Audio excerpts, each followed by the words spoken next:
이창용 총재의 섬뜩한 협박이라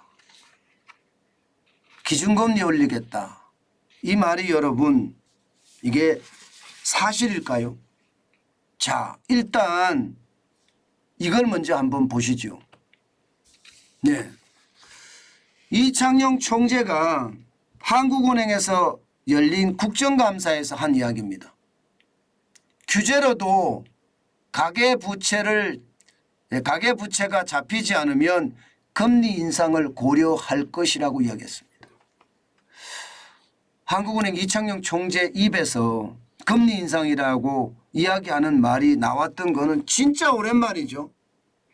지난 1월 14일에 금리를 0.25% 올려서 기준금리가 3.5% 된 이후로 계속해서 동결시켜 왔습니다. 지금까지. 미국은 올렸어요. 미국은 기준금리가 5.5%가 됐습니다. 게다가 시장에서 채권 시장에서도 외국인이 빠져나가고 주식시장에서도 외국인이 빠져나갔어요. 그런데도 불구하고 한국은행은 동결시켜 왔습니다. 그런데 말입니다.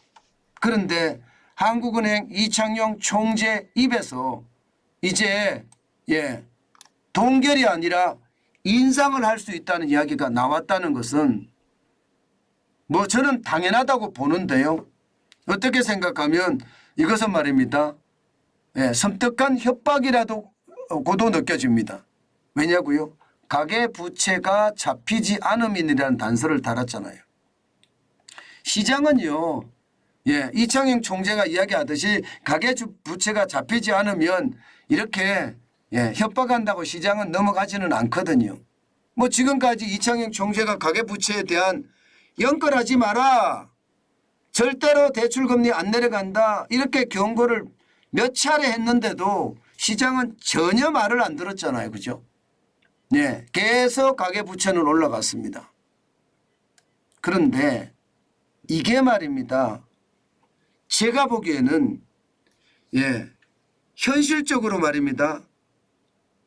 이게 가상이다. 다시 말해서 이게 말로 협박하는 거다. 이렇게 느껴지는 거예요. 안 올릴 거야. 지금 가계부채가 얼마나 심각하고 기업부채가 얼마나 심각한데 자영업자 부채 잘못하면 터진다는데 또 올린다고? 당연히 그렇게 생각할 수가 있습니다. 그렇기 때문에 시장에서는 이창용 총재의 말을 그렇게 크게 듣지는 않고 있죠. 중요한 것은 사실 가계부채를 올려야 될 틈을 놓쳤습니다. 여러분도 알다시피 가계부채는요. 적어도 말입니다. 지금 보시는 것처럼 올 1월에 3.5%를 올리고요. 그 이후로 2월, 4월, 5월, 7월, 8월, 10월 이제 11월에는 가봐야지 하니까 이렇게 말입니다. 6번을 동결을 시켰습니다. 그런데 이 6번 동결이 맞느냐? 여기에 대해서는 정관전 TV를 보는 많은 구독자 여러분도 틀리다고 하시는 분들이 많으세요. 저도 그렇게 공감하고요. 적어도 말입니다. 적어도 1월에 올렸잖아요. 0.25%를. 그러면 2월에는 엄포를 놓으면서 동결을 했었더라도 4월에는 0.25%를 저는 올려야 됐다 이렇게 생각을 합니다. 왜 제가 그렇게 생각을 하느냐. 집값이 올라가는 시점이었거든요. 그리고 2월에 엄포를 줬으면 가계대출이 지금처럼 이렇게까지 늘어나지는 않았을지도 모릅니다. 게다가 4월에 올렸으면 이게 진짜로 올리네 하면서 한국은행을 겁내하는 그런 어떤 시장의 분위기가 만들어졌을 거라고 생각해요. 바로 그때 저는 금리 올리는 것을 놓쳤기 때문에 그 이후로 말입니다. 집값이 쭉쭉쭉쭉 올라갔어요. 사실 그 당시로 돌아가 보면요. 한국은행 이창용 총재는 금리를 올릴 생각이 있었던 것으로 보여요. 왜냐하면 매번 이야기할 때마다 경기보다는 물가라고 이야기했거든요. 반면에 추경호 경제부총리는 물가보다는 경기라고 이야기했습니다. 그 말에 보면 양측의 엇박자가 분명히 있었어요. 한국은행의 입장, 정부의 입장이 분명히 달랐었어요.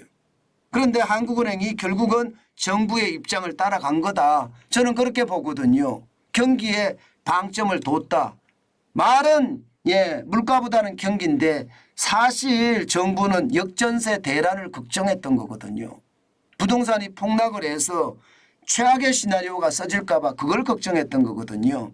그런데 현실은요. 결국 안 올리니까 이게 역전세 대란이 문제가 아니라 오히려 집값에 폭등을 가져왔습니다.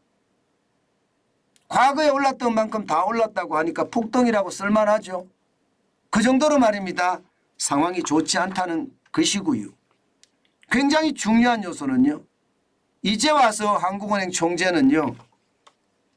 이게 국정감사를 빌미로 쉽게 말하면 정부의 간섭을 받지 않으면서 국정감사를 빌미로 금리를 올리겠다는 신호를 정부에다 보냈고요. 정부는요. 국정감사장에서 여야가 있잖아요. 이런 상태에서 말입니다. 금리를 올리겠다 이야기했는데 이것을 정부가 틀어막기가 쉽지 않을 수도 있습니다. 다시 말해서 올 2월과 4월의 엇박자가 이번에는 한국은행이 올리겠다는 의지가 굉장히 강한 것 아닌가 저는 그렇게 읽힙니다. 그만큼 말입니다. 가계부채가 늘어나는 게 너무 속도가 빠르고요. 특히 주택담보대출이 늘어나는 게 엄청 충격적이기 때문에 시장은요. 저는 한국은행 이창용 총재의 이야기처럼 올릴 가능성이 점점 높아진다고 봅니다.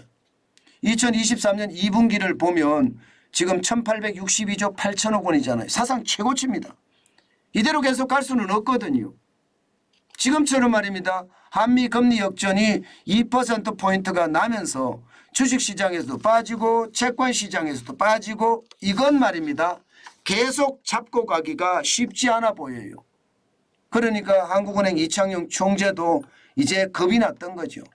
겁이 났던 겁니다. 그래서 금리를 올린다는 이야기가 있는데 문제는 돈을 빌린 우리들입니다. 여러분 결국은 올라갈 거예요. 이게 한국은행이 기준금리를 안 올린다고 하더라도요. 미국 10년 만기 국채금리가 지금 폭등하고 있잖아요. 계속 올라가고 있거든요. 그러면 우리 10년 만기 국채금리도 올라갑니다. 그러면 국고채 금리가 올라간다. 은행채 금리는 당연히 올라가겠죠. 은행채 금리가 올라가면 은행들 입장에선 조달 비용이 커질 수밖에 없습니다. 조달 비용이 커진다는 것은 결국은 대출 금리를 올린다는 뜻이에요. 지금 많이 올라가잖아요. 변동금리 상단이 7.143%입니다. 고정금리도 상단이 6.725%고요. 신용대출금리도 6.620%입니다. 굉장히 많이 올라가죠. 이런 것을 보면 말입니다. 결국 한국은행이 올리는 것과 안 올리는 것과 상관없이 금리는 올라갈 거고요. 또 한국은행이 금리를 올리면 더 올라갈 겁니다.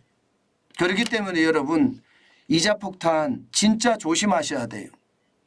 제가 여러분들에게 몇 번에 걸쳐서 말씀을 드리는데요. 지금 같은 시장에서는요. 이자 폭탄을 너무 가볍게 봤다가는요. 진짜 큰 코 다칩니다. 진짜 큰 코 다쳐요. 반드시 말입니다. 이자 폭탄에 대한 어떤 충격을 반드시 생각해야 됩니다. 자칫 시장을 우습게 봤다가는요. 지금 한국은행 총재가 말하는 걸 말입니다. 저는 오히려 된소리를 맞을 수도 있다. 그런 생각을 해봅니다. 그만큼 말입니다. 한국은행 총재의 금리 인상의 의지는 저는 강하다고 보고 있어요. 저는.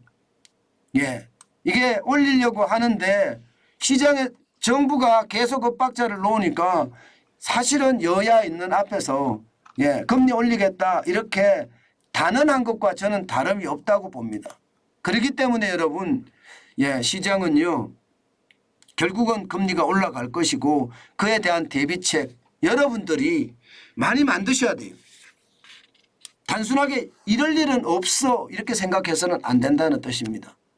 당연히 올 것은 또 온다는 사실을 전제하에 움직이는 것이 좋겠다. 그 말씀 제가 올립니다.